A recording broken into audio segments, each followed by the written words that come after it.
Nos encontramos de regreso y comenzamos esta segunda y última parte de la sesión del día de hoy con la participación de 4 de nuestras sedes. Adelante, Dora. Gracias, doctora. Las sedes que participarán el día de hoy se presentarán en dos bloques, con dos preguntas dirigidas y mencionando los créditos propios o correspondientes de sus participantes. Bueno, comenzamos y le damos la palabra a la maestra Carmen Barrera Rosado, de la Universidad Autónoma de Yucatán. Adelante, maestra, gracias. Hola, muy buenas tardes.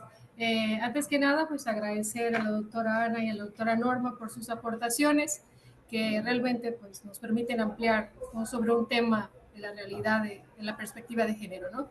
Ya que queda en evidencia que es un tema de agenda que requiere atención prioritaria en paralelo con otros temas de igual importancia dentro de las instituciones. Y bueno, es importante subrayar que la existencia a veces de un programa, de un departamento, de una asignatura o un plan no constituye por sí sola una respuesta suficiente a las problemáticas urgentes en torno a la perspectiva de género, ¿no? Lo esencial es que todos estos esfuerzos se acompañen de acciones concretas, sistemáticas y medibles, ¿no? En muchos casos, en las instituciones se encuentran ciertas prácticas y estructuras que se han perpetuado en el interior de las instituciones, hasta el punto de normalizarlas como si fueran inamovibles, ¿no? Precisamente ahí radica, creo que el desafío de generar transformaciones reales que cuestionen lo establecido y promuevan cambios efectivos en la cultura institucional. Las preguntas que se han generado como sede en colaboración de los participantes son las siguientes. Pregunta 1. ¿Qué acciones concretas pueden garantizar que la transversalización de la perspectiva de género no se limite a lo simbólico, sino que realmente contribuya a disminuir las brechas de desigualdad y a fortalecer los espacios académicos y laborales dentro de las instituciones? La pregunta número 2. ¿Qué estrategias o experiencias exitosas pueden tomarse como referentes para lograr la implementación integral y efectiva de la perspectiva de género en las instituciones? Muchas gracias. Al contrario, muchas gracias, maestra. Y le damos paso a la segunda sede, a cargo del maestro Héctor Humberto Marín López, de la Universidad Juárez del Estado de Durango. Adelante, maestro. Su micrófono, por favor. Buenas tardes a todos y a todas. Una felicitación por parte de los integrantes de nuestra sede de la Universidad Juárez del Estado de Durango, a ambas conferencistas. Ha sido muy interesante y muy importante la información que nos han proporcionado. Y pasamos a formular dos preguntas que fueron elegidas por los miembros de la sede y postuladas por algunos de ellos. La primera, que postuló el doctor Oviedo Manuel Quiñones, que es de la Facultad de Medicina y Veterinaria de nuestra universidad, plantea la siguiente pregunta. ¿Cómo puede la inclusión de la perspectiva de género en los planes de estudios contribuir a la reducción de la violencia de género en los entornos escolares? Y la segunda pregunta, planteada por la doctora Claudia María Pérez Carranza, de la Facultad de Ciencias Químicas de nuestra universidad, plantea lo siguiente. La mayoría de las escuelas tienen protocolos que se siguen, entre comillas, y llegan a un punto donde no procede, hablando de violencia. ¿Cómo se pueden manejar? Serían las dos preguntas por parte de los integrantes de nuestra sede y les agradecemos mucho el espacio que nos brindaron. Muchas gracias, maestro. Y bueno, le damos la voz a las ponentes. Gracias.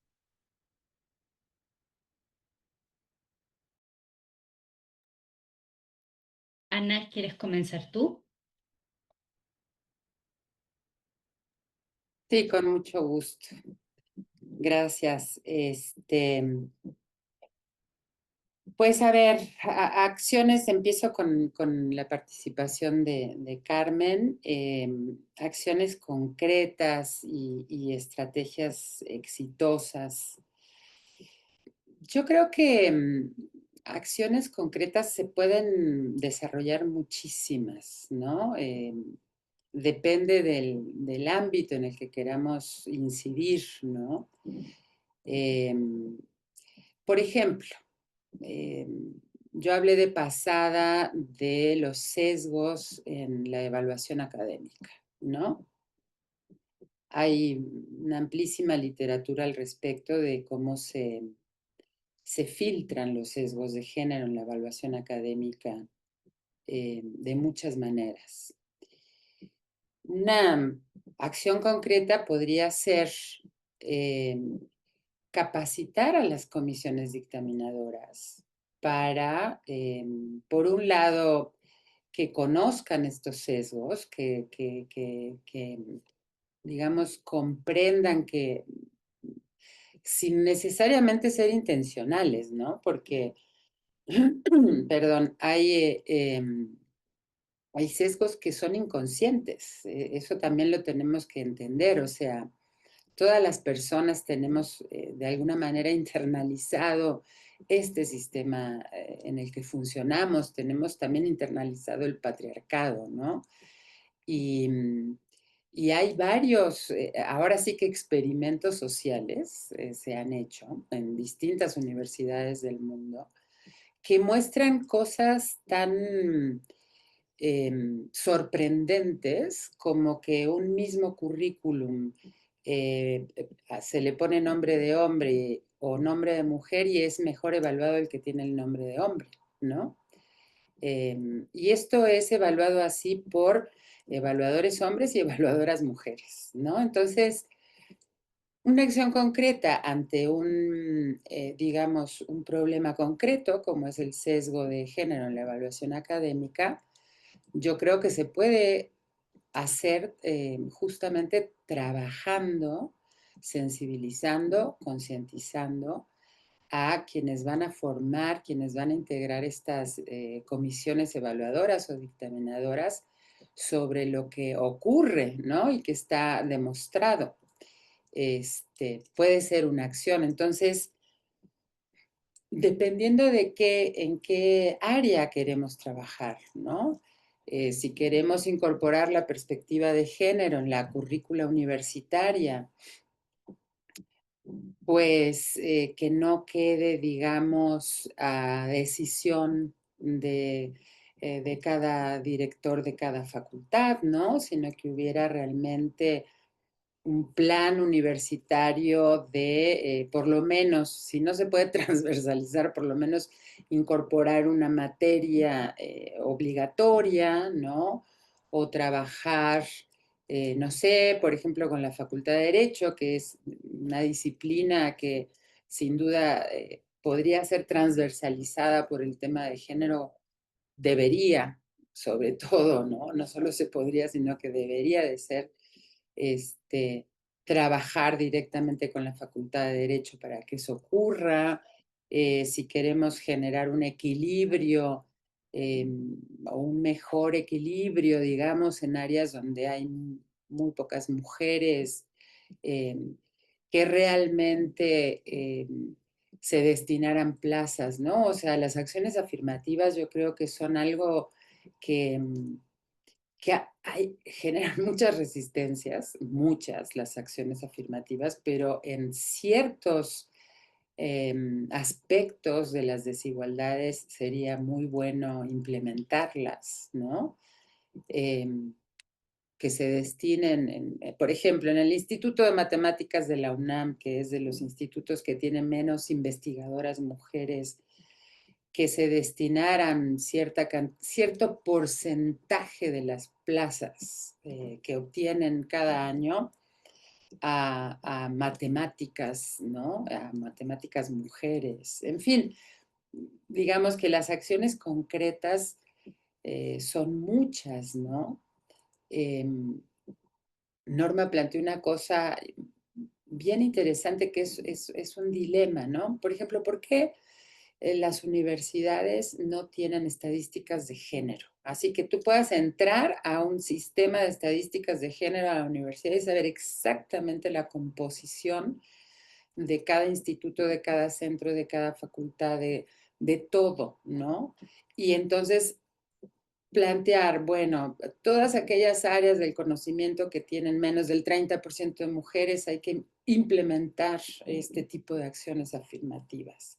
En fin, o sea, creo que hay muchas cosas que hacer, muchas acciones concretas, y que tal vez, fíjense que un tema que salió mucho en esta investigación que estoy haciendo ahora y que estoy medio comparando lo que pasa en México y lo que pasa en España, es que la obligatoriedad, parece mentira, ¿no? Pero la obligatoriedad es un elemento que ayuda, por lo menos a la parte de la adopción, mucho, ¿no?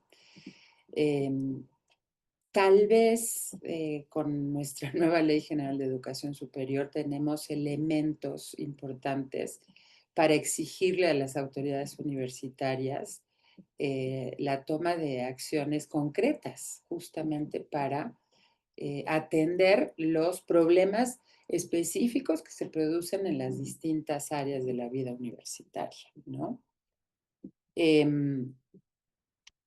Y lo mismo con las estrategias exitosas, ¿no? O sea, yo pienso que ahí retomo algo que también planteó Norma muy interesante, que es el trabajo colaborativo de las redes, ¿no? Creo que eso ha dado buenos resultados en muchos lugares. Y a mí me parece que una estrategia que deberíamos impulsar, también Norma lo planteó, es el trabajo con la planta docente. Fíjense que la mayor parte de la producción de discriminación en las universidades se produce en las aulas. Esa información nos la dio esta última investigación, ¿no? Y no es necesariamente intencional, eso también es bien importante decirlo. Sí hay discriminación intencional, sin duda que la hay, pero no necesariamente es intencional. Entonces, trabajar con la planta docente, claro, parece fácil. Norma decía, nuestra universidad es gigante, nosotros tenemos 40,000 personas que integran la planta académica. Buena parte de estas personas son profesores y profesoras de asignatura. ¿Cómo concientizarlos y concientizarlas sobre el efecto que tiene su ejercicio docente? Dejemos los contenidos, que ese es otro tema, ¿no? La práctica docente produce discriminación adentro de las aulas, ¿no? Entonces, no tenemos recetas mágicas, eso Norma seguro que lo va a plantear con mucha más claridad porque ella está en la ejecución de la política, ¿no? Yo la estudio, pero quien está ahí, ¿no? Echándole toda la energía para que las cosas se implementen, es quien va a tener más estos elementos en la mano. Yo creo, Héctor, que la incorporación de la perspectiva de género en los planes de estudio, sin duda que ayuda a no sé si a erradicar, pero sí a disminuir la violencia, ¿no? O sea, a medida que este tema sea parte de la vida cotidiana de estudiantes en la universidad y en los casos de universidades como las nuestras que tenemos bachillerato, sin duda que incorporar estos temas va a disminuir la violencia de género y va a aumentar el entendimiento sobre la necesidad que tenemos como comunidad. No es una necesidad solo de las mujeres, ¿no? Es una necesidad de la comunidad establecer condiciones de mayor igualdad. Y digamos, el trabajo, ¿no? Cuando Carmen decía una de las estrategias, yo creo que el trabajo en las aulas, el trabajo con la planta académica es fundamental porque es quien está en contacto con las nuevas generaciones. Y las nuevas generaciones son las que van a ayudar a ir transformando este imaginario patriarcal, porque todavía lo tenemos en las universidades, ¿no? Y respecto a los protocolos en todas partes están muy cuestionados. Son una herramienta, digamos, para poder atender el tema del acoso, de la violencia de género, incluso de la discriminación, pero son muy complejos. Yo creo que ahí también Norma va a tener más elementos, aunque no está directamente vinculada a ella con el protocolo y la atención de la violencia, porque en la UNAM lo tenemos separado, que a mí eso me parece un gran acierto, ¿no?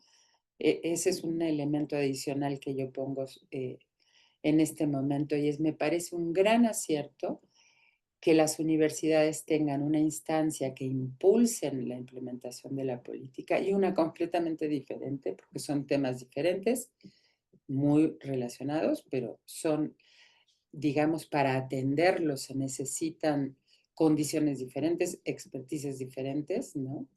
Entonces creo que la UNAM tiene un gran acierto en tener a la Defensoría, que tiene su área de atención a la violencia de género. Ahora, en la UNAM pasan muchas cosas con las sanciones. Por ejemplo, en la UNAM sí tenemos unos lineamientos que establecen la taxatividad de los actos de violencia y que, digamos, qué sanción correspondería a los distintos actos, pero es muy complejo. Las relaciones laborales en la universidad están atravesadas por los sindicatos, en el caso nuestro por 2 sindicatos, hay otras universidades como la UAM, que es el mismo sindicato, por los contratos colectivos de trabajo, ¿no? Entonces, en la UNAM en particular es muy complejo porque la Defensoría puede atender el caso, puede investigar el caso, puede recomendar, pero no puede decidir, ¿no?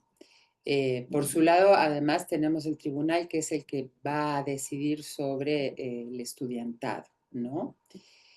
Entonces, no es sencillo, digamos, que los protocolos sean satisfactorios, sobre todo para las personas que sufren la violencia. No, no es fácil. Lo decía Norma, hay que revisarlos permanentemente, hay que estar pues justamente viendo qué problemas, qué trabas, qué obstáculos tienen estos instrumentos a la hora de ponerlos en práctica. Pero hay, digamos que en nuestra universidad es muy complejo que sean titulares de las dependencias y de las entidades quienes tengan que tomar las decisiones, ¿no? Porque ahí se complican otras cosas, ¿no? Las relaciones profesionales y personales que hay dentro de las instancias universitarias. Esta es una idea mía, digamos, yo creo que las universidades tendríamos que tener una figura. Sé que suena muy fuerte una fiscalía, hay universidades que sí han adoptado esa figura de fiscalía, que tuvieran, digamos, la atribución de decidir sobre los contratos laborales, ¿no? Pero es muy complejo, o sea, tal vez ahí, Norma, tú nos puedas dar un poquito más de información, porque entiendo que no está fácil. No es fácil. No sé, para complementar un poco lo que Ana ha dicho de las dos preguntas de las dos sedes que preguntaron, yo sí quería comentar sobre las acciones que preguntaba Carmen. Yo creo que hay muchos ejemplos, además de los que mencionó Ana. Por ejemplo, se hacen talleres de escucha. Estos mecanismos que tenemos de personas orientadoras comunitarias con el programa de atención y de trabajo con los hombres, vamos a las distintas instancias y se hacen talleres de escucha para justo conocer cuál es la problemática de cada comunidad, no nada más de género, sino también de violencia, de maltrato, de, digamos, cómo convive la comunidad en cada entidad y eso ayuda mucho también para poder hacer acciones. Esa es la primera acción, ¿no? Reconocer el problema que hay, cuál es la incomodidad que existe y a partir del diálogo podemos entre todos decidir qué hacer y generar distintos planes. Eso también lo hacen las comisiones internas para la igualdad de género que hay en cada entidad. Otras acciones es, por ejemplo, dentro de las comisiones internas hacen actividades, por ejemplo, infogramas para informar qué es la violencia, los tipos de violencia, qué es la igualdad, conceptos y nociones importantes para que toda la gente conozca qué es igualdad sustantiva, qué es igualdad, qué es equidad, qué son acciones afirmativas, qué es violencia, porque de pronto todo el mundo decimos perspectiva de género y parece que estamos entendiendo lo mismo y no siempre. Entonces, se trabaja mucho en dar talleres, capacitaciones, sensibilizaciones, que son acciones muy importantes para ir como permeando y entendiéndonos con las mismas nociones. Eh, desde la coordinación también hemos impulsado mucho estas conmemoraciones cada mes que tienen que ver con lo que Naciones Unidas también impulsa. Por ejemplo, el clásico es el 8 de marzo, que casi todo mundo sabemos que se festeja el Día Internacional de las Mujeres y las Niñas, o el 11F, que es el Día Internacional de las Mujeres y las Niñas en la Ciencia.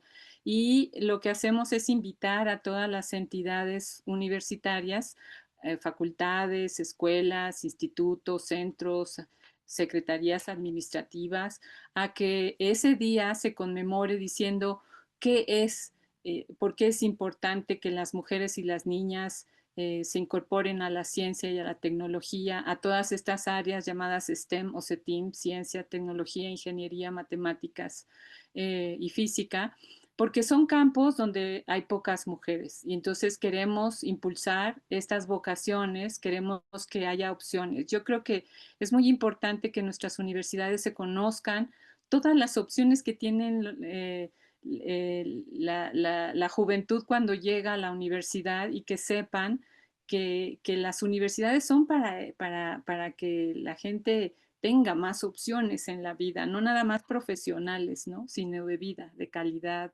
humana, ética.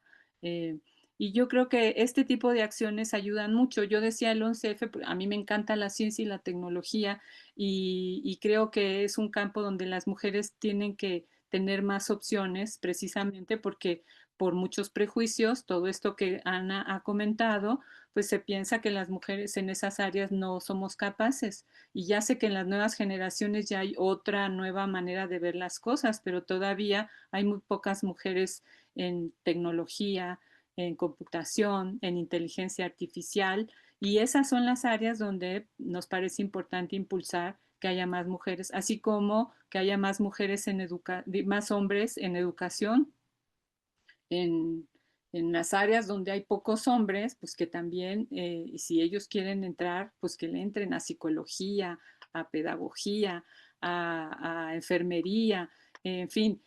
Yo creo que el chiste es abrir opciones para que toda la gente pueda desarrollarse y tengan esas ventanas posibles.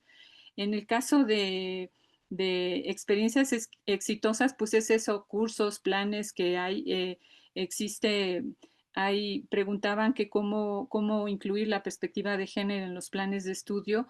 En la SIGU hay una guía para incluir hay herramientas en la página que se han desarrollado para la docencia, para que el personal docente pueda tener estas herramientas en sus cursos y también en los planes y programas de estudio es muy importante.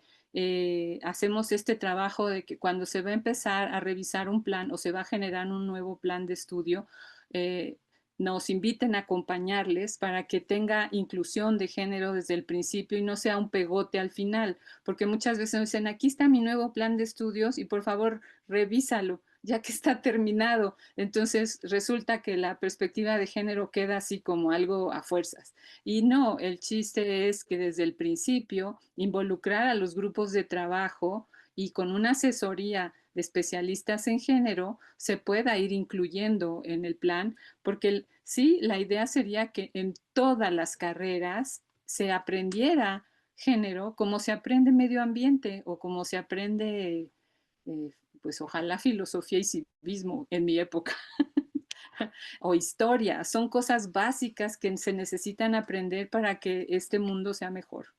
Eh, sobre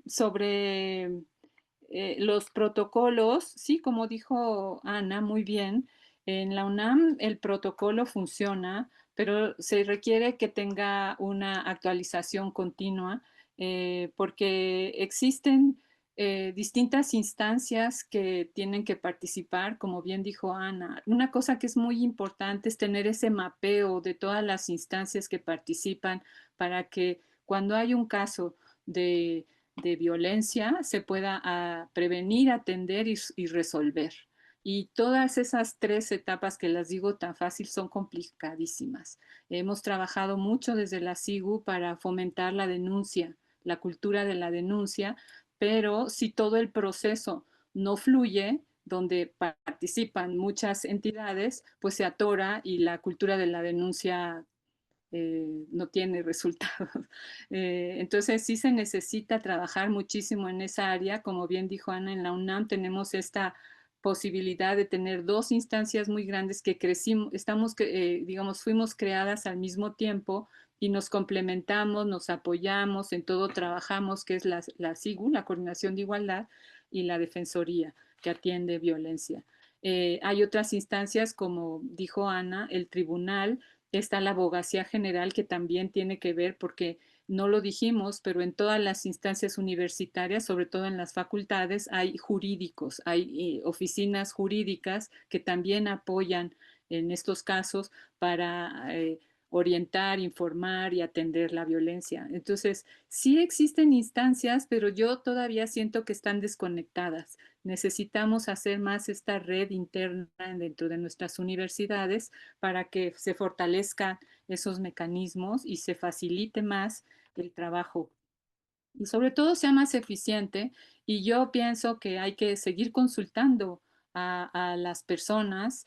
Tenemos que seguir escuchando qué propuestas hay en las comunidades porque son quienes viven cotidianamente la problemática y quienes nos pueden decir cómo hacerle y en la medida de las posibilidades, pues irlo trabajando juntas. No sé si con eso complementé lo que decía. Muchas Sí, gracias. gracias, Norma. Dora. Sí, muchas gracias. Bueno, continuamos con el segundo bloque de responsables y le damos la palabra al doctor William Palta Velasco del Centro de Estudios Sociales y Humanísticos Diacronia de Cauca, Colombia. Adelante, doctor. Un saludo de proximidad para todos, para todas, agradeciendo mucho esta presentación que se ha hecho. eh, un saludo pues a las ponentes, a la doctora Norma, a la doctora Ana. Siempre es un gusto escucharla y algo que queda claro escuchando a la doctora Ana es que siempre hablar de género es quedarse siempre en pañales, decimos en Colombia. Siempre es un tema que está con muchas complejidades que pareciera que cuando uno ya ha alcanzado todas las respuestas, nacen nuevas preguntas. ¿Sí? Es una tarea que está por hacerse todavía. En ese sentido, desde el Centro de Estudios Sociales y Humanísticos Diacronías de Cali, Colombia, a quien saludamos a todo el pueblo mexicano y sobre todo en esos momentos que viven una tragedia tan dolorosa, tan dura, tan triste como la que hemos visto, pero también tan heroica de las mujeres, de saber esa abuela que en Colombia hemos visto tan varias veces la imagen de esa abuela que salva a su nieto, pues también le deja a uno la enseñanza del cuidado, la protección, muy valiosa y eh, siempre que lo deja a uno con la piel de gallina. Paso a una pregunta y es una situación. Voy a colocarme en el lugar que llamó en Colombia el abogado del diablo, ¿sí? Y quiero hacer una pregunta que puede generar un poco escozor y que arda Roma con la pregunta que voy a hacer, pero creo que es necesaria plantearla. Y es que, ¿cuál es el límite? ¿Cuál es el límite de una política de género? Hace poco en Colombia ha habido dos casos muy particulares. Se descubrió que algunas estudiantes universitarias manipularon información para acusar profesores por su exigencia académica y no pasó absolutamente con nada con estas mujeres, pero los maestros sí terminaron condenados por varios años, sencillamente por acusaciones. Y entonces, ¿qué mecanismos también hay para poder, cuál es el límite frente a eso en esos protocolos que estamos hablando? Uno, y el otro es hasta qué punto, bueno, un reclamo ante la Corte Constitucional de una persona no binaria que está pidiendo que se busque una legislación, no ni como hombre ni como mujer, sino como no binaria para poder acceder a su pensión después de muchos años de laborar. Entonces uno se pregunta, bueno, ¿y cuál es el límite? ¿Cómo se media frente a esas situaciones? Desde lo político, ¿cómo podríamos pensar esto sin caer en extremos ni radicalismos? Muchas gracias y esas son las preguntas con mi salud de proximidad. Muchas gracias. Muchas gracias, doctor Falta. Y bueno, continuamos y cerramos este bloque con la maestra Lina Ana Belén García Ramírez de la Facultad de Arte y Diseño de la UNAM. Adelante, maestra. Muchas gracias. Primero que nada, agradecer la información que nos han proporcionado el día de hoy y agradecer mucho a los participantes de mi sede porque afortunadamente han estado mucho aquí conmigo y nos han podido proporcionar algunas preguntas. Lo difícil fue decidirnos entre dos solamente. Nosotros nos gustaría comentar acerca de un problema en cuanto es lo que de perspectiva de género específico, que es la violencia ejercida por mujeres, ¿no? Y la falta de protocolos en su atención y seguimiento, o sea, de mujer a mujer.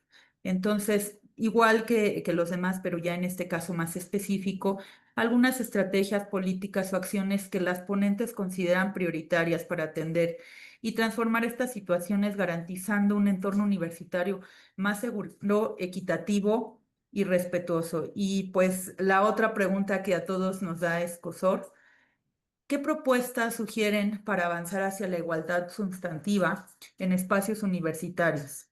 Disminuir específicamente la segregación en los cargos de mayor jerarquía y diseñar mecanismos de evaluación que aseguren la efectividad de estas acciones. Digo, además de que deban de ser evaluadas, por supuesto, como ya bien nos lo han mencionado.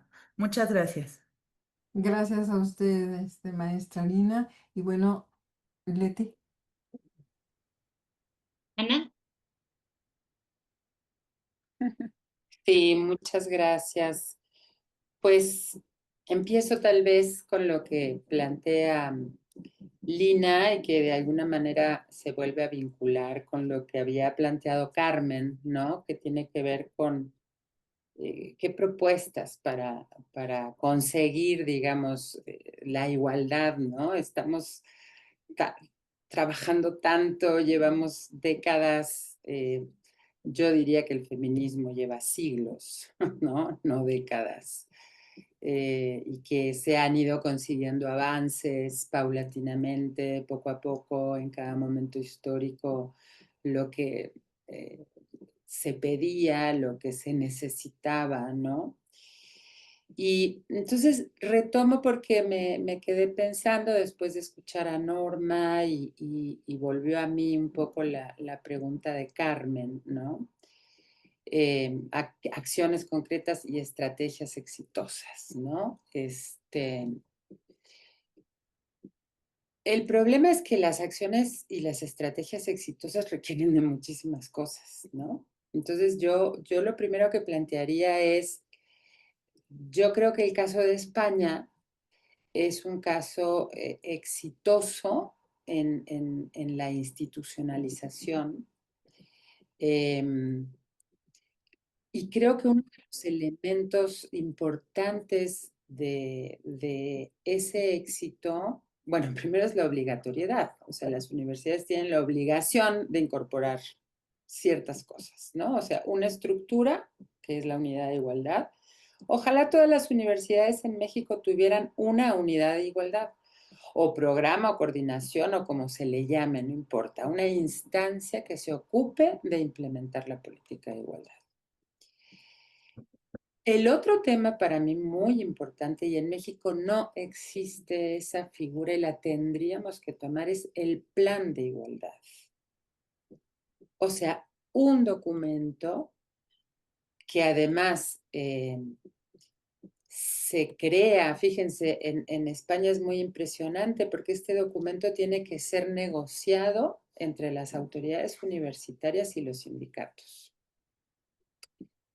Y lleva mucho tiempo y tiene muchas complicaciones. Ya lo decía William hace rato, que eso fue lo que transmitimos, que todo esto es muy complejo. Pero si tuviéramos un plan si las universidades tuvieran la obligación de tener un plan de igualdad, cada administración, porque el plan de igualdad es un plan concreto para una administración, ¿no? Entonces, si la rectoría de tal persona va a durar 4 años, tiene que tener un plan de igualdad para esos 4 años, que es una figura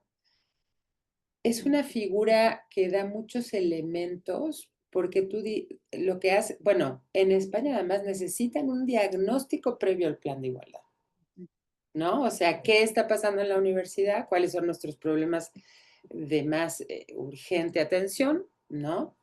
Y vamos a desarrollar un documento que diga qué se va a hacer, cómo se va a hacer y en cuánto tiempo se va a hacer. Eso no lo tenemos en México. Y creo que es muy importante. Y me parece que otra estrategia que ya la hablamos tanto Norma como yo, pero la quiero resaltar, son las comisiones, en la UNAM se llaman comisiones internas. Se pueden llamar comisiones locales o unidades locales o como sea, ¿no? Pero que cada facultad, cada centro, cada instituto, cada espacio universitario tenga una comisión que traduzca, digamos, ese plan de igualdad general a las condiciones que requiere su propia entidad académica, me parece fundamental. Esa me parece una estrategia absolutamente indispensable. Y la otra es que, en nuestro caso, la Defensoría, que empieza a tener algunas, digamos, como representaciones de la Defensoría en algunas facultades, yo creo que digamos, la figura que atiende la violencia de género en las universidades tiene que tener necesariamente esa figura en local, a nivel local, digamos, sobre todo en las instancias que tienen alumnado. Porque en nuestro caso, por ejemplo, una joven de Naucalpan o de Azcapotzalco tiene que ir a Ciudad Universitaria a levantar la queja, en la universidad se llama queja, no es denuncia, ¿no? Pues es el mejor elemento de disuasión que puede tener, trasladarse de Acatlán a Ciudad Universitaria. Yo lo pongo como ejemplo, porque probablemente en Acatlán la Defensoría tiene Ya hay una unidad. Ya hay una unidad, ¿no? Entonces, pero sí me parece fundamental. Lina, respecto a la violencia entre mujeres, digamos, o de mujeres hacia otras mujeres, yo creo que el protocolo de atención a la violencia de género atiende todo. O sea, que si tú eres una mujer que fue agredida por otra mujer por temas de género, digamos, ¿no? Si te asalta, pues es diferente, pero bueno, el protocolo lo atiende, ¿no? Entonces, pasa, yo creo que sí pasa, no es lo común, ¿no? O sea, cuando analizamos estructuralmente la violencia de género, el problema es normalmente de hombres para mujeres, ¿no? De hombres hacia mujeres. Pero si hay mujeres que sufren violencia de género por otras mujeres, tienen que ir a la defensoría, tienen que seguir el mismo procedimiento, ¿no? El protocolo. Y respecto a William, gracias además por el saludo solidario desde Colombia, qué lindo poder tener contacto a través de este espacio con ese país tan querido. También las preocupaciones de William son un poco en este sentido de qué pasa cuando se abusan de estas políticas, de estas legislaciones. A ver, o sea, lo que yo pienso respecto a eso es que las sociedades tenemos que legislarnos y tenemos que implementar políticas para muchas cosas, ¿no? Y siempre hay gente que abusa de todo tipo de leyes, o sea, por ejemplo, las leyes fiscales, ¿no? O sea, están hechas para que la gente pague impuestos, pues mucha gente las usa para evadirlos, ¿no? Entonces, pienso que eso pasa también con las políticas de género, o sea, que habrá gente que haga mal uso de esas políticas, pero siempre, esto lo voy a recalcar, siempre es la mínima proporción, ¿no? O sea, cuando hay una política de género es porque está teniendo un problema estructural. Yo presenté cifras de la UNAM y no es un caso, no es que en la UNAM pase más que en otros lados. Y el 50% de las alumnas, tenemos 360,000 alumnos. Entonces estamos hablando de mucha gente, estamos hablando de 180,000 estudiantes mujeres. La mitad de esas estudiantes han vivido un acto de violencia de género. Para ellas está hecho estas leyes. Que haya alguna mujer que abuse de esa ley para, digamos, acusar a un profesor que es exigente y no violentador, puede pasar. Sí puede pasar. Creo que son los menores casos, ¿no? Y respecto a la legislación para personas no binarias o no binarias, como se mencionan estas personas, yo creo que cualquier identidad debe de tener todos los derechos, todos, absolutamente todos, ¿no? Pienso yo que legislar para cada tipo de identidad es muy complejo, porque además las identidades siguen emergiendo, ¿no? O sea, no es que tenemos 15 identidades identificadas y ya hasta ahí quedamos, no. Las identidades van emergiendo y tendríamos que tener mecanismos legales para que todas las personas tengamos todos los derechos más allá de nuestra identidad sexogenérica, ¿no? Eso es lo que yo creo. Sí, yo complementaría con Ana lo mismo. Y en el caso del protocolo, pues es que se habla de persona que sufre víctima de violencia o persona que eh, ejecuta o agrede o eh, efectúa la violencia. No se habla de hombre a mujer, mujer a hombre, hombre a hombre. O sea, no se habla de identidades. Es persona que sufre la violencia y persona que la infringe. Y eso es importante porque es, como yo decía, es para todas las personas de la universidad, pero yo también ahí insistiría, como mencionó Ana, no se cumple para el personal administrativo en toda su extensión, porque el personal administrativo tiene contrato colectivo y el sindicato es quien maneja, digamos, ya las últimas sanciones. Aunque se hace toda la investigación igual, la sanción va por otra vía cuando hay casos de sanción. Y en lo demás estoy de acuerdo prácticamente con lo que dijo Ana. Yo creo que una cosa que es muy importante también que mencioné son las guías de selección y de evaluación académica que estamos desarrollando y que pueden consultar quien esté interesada o interesados en la página de la SIGU.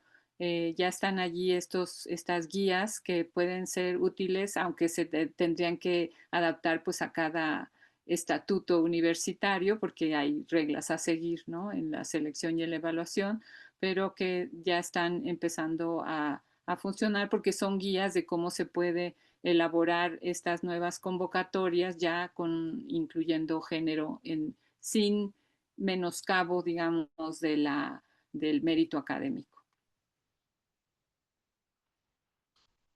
Muchas gracias a ambas por sus respuestas y muchas gracias a las personas responsables de sedes por traernos las inquietudes y dudas de quienes participan con ustedes. Para mí fue un gusto escucharlas a ambas. Esta cuestión ya sea de igualdad o en otros casos fue sobre violencia de género, ya la habíamos tratado en otras sesiones del curso y me da gusto que no nos vayamos repitiendo, sino que vamos avanzando, que hay algunas discusiones que aparecían hace tiempo que como que ya las fuimos saldando, ¿no? Entonces, hace rato comentaban de que ya no sabemos o que están viviendo de manera diferente nuestros estudiantes de bachillerato la cuestión de género cuando llegan a la licenciatura. Y creo que también nosotros vamos cambiando, ¿no? Que no estamos igual que hace 5 años, al menos de que cuando yo entré acá más en este curso a trabajar con estos temas y que, bueno, me da ánimos escuchar de que estamos teniendo avances y por supuesto que todavía falta muchísimo para seguir trabajando y esta primera sesión estaba en un módulo que se llama específicamente sobre los retos sociales y me gustaría ahora ya sí para terminar que pudieran hacer, si quisieran, un comentario de cierre, pero preguntarles algo muy concreto, porque nos plantearon muchos desafíos, muchos retos. Si tuvieran que elegir uno, ¿cuál sería el gran reto que creen ustedes que tenemos en nuestras instituciones de educación superior y que nos dejan para irnos pensando, para que tomemos el apunte cuál debería ser nuestra prioridad desde su punto de vista para alcanzar la igualdad? Por supuesto que no es fácil, yo sé que, pero bueno, así como muy concreto en qué deberíamos poner el ojo. Ana. Qué pregunta, ¿eh? Porque no es fácil. Yo apuesto a la docencia, fíjate, apuesto a la transversalización del género en la currícula universitaria y a la capacitación al personal docente. Creo que ahí tenemos la fuerza, digamos, del cambio cultural, porque finalmente estamos apostando a un cambio, a una transformación de carácter cultural, ¿no? Entonces, si incorporamos realmente, ¿no? No así de manera superficial o tenemos una asignatura, pero es optativa, no. Si de verdad toda la currícula universitaria, de todas las carreras, no me importa si es ingeniería, si es matemáticas, realmente tuviéramos el tema de género, porque además cada vez creo más que en la educación tenemos que incorporar los temas que realmente nos están preocupando, ¿no? O sea, tenemos que incorporar el cuidado del planeta, tenemos que incorporar el tema de los cuidados en términos generales, ¿no? De que las personas le demos más importancia a la vida que al dinero, ¿no? Que a la acumulación de capital, de poder, ¿no?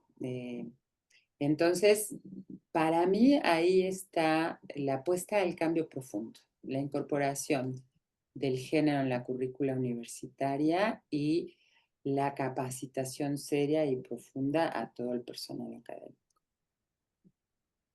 Gracias, Ana. Norma. Bueno, para mí igual esta es una pregunta impresionante. Retos tenemos muchísimos Yo creo que por supuesto, la educación es básica. Yo creo que tenemos que ser más eficientes también. Siento que hay mucha dispersión, mucho trabajo hecho y no hemos como sistematizado y eficientado todo ese gran cúmulo de recursos que se han trabajado. Yo creo que tenemos que eh, interpelar más a los colegas hombres en la universidad, desde los más jóvenes hasta los más viejos. Yo creo que es muy importante que, y otra área muy importante es el funcionariado. La administración, la burocracia va creciendo en nuestras universidades y todo ese personal es poco sensible a las cuestiones de género. Y pienso que ahí también hay que trabajar mucho con educación, sensibilización, porque yo creo que el cambio cultural y simbólico es muy importante y ese lleva mucho tiempo y mucho trabajo de sensibilización.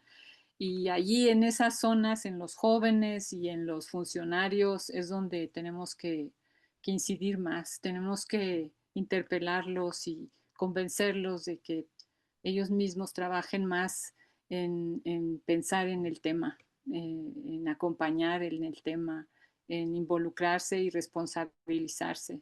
Eh, yo siento que ahí hay un gran reto. Muchísimas gracias, Norma, a ambas por su tiempo, por compartirnos todo lo que saben. Creo que aportó muchísimo al curso. Vamos en nuestra sesión número 4, que estamos aquí cerrando. Espero que nuestros asistentes lo hayan disfrutado tanto como yo. Les invito a la próxima sesión, que es el próximo viernes, el viernes 19, donde vamos a trabajar otro de los retos que tenemos, otro reto social en la educación superior, que es la cuestión de la empleabilidad y el empleo de nuestros egresados. Creo que también puede ser interesante recuperar cuestiones de las que conversamos el día de hoy para a qué pasa cuando terminamos la universidad. Y se va a abrir ahora el sondeo. Tienen 15 minutos para responderlo. Va a aparecer en unos segundos, minutos. Norma, Ana, las despido y les agradezco muchísimo su participación en nombre del programa. Muchísimas gracias por la invitación, un placer estar con ustedes. Me encantaron las preguntas, además que estuve viendo en el chat y las que nos dijeron son muy estimulantes. Realmente nos vamos con mucho trabajo, ¿verdad, Ana? Para seguir discutiendo. Muchas gracias. Sí, ojalá que hayan disfrutado de la sesión y un gran saludo a todas y a todos en todas las sedes. Me encanta que estén muchísimas personas en todas partes. Un gran saludo y me voy muy, muy feliz como Norma de haber estado aquí. Muchas gracias. Un abrazo desde Colombia, un abrazo para todos y todas, a los Muchas gracias. ponentes, a la moderadora, a Dora y a todo el equipo. Chao, chao. Gracias. Gracias, hasta luego. Muchas gracias, buenas noches. Hasta luego.